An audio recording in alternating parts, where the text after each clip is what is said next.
শুভ নববর্ষ বন্ধুরা। 1431কে বিদায় দিয়ে 1432কে স্বাগত। সকলের মঙ্গল প্রার্থনা করে আজকের ভিডিওটা শুরু করলাম।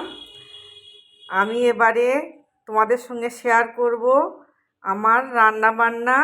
আমি এখানে মাটনটা করছি।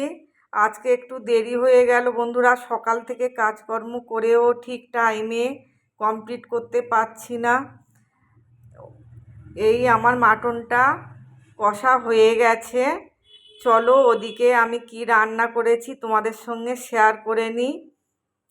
এখানে করেছি তেলাপিয়া মাছের ঝাল, এটা হচ্ছে মটি মাছের সর্ষে পোস্তর ঝাল, আর এখানে নকশা পটল ভাজা, আলু ভাজা, বেগুন ভাজা,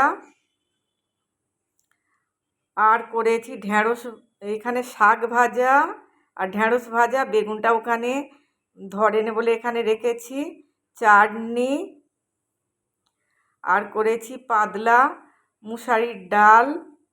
আর এবারে এইদিকে আসি, এখানে হচ্ছে নিম পাতার একটা চিতো, আর এই ভাত। আজকে এইটুকু নববর্ষের মেনু।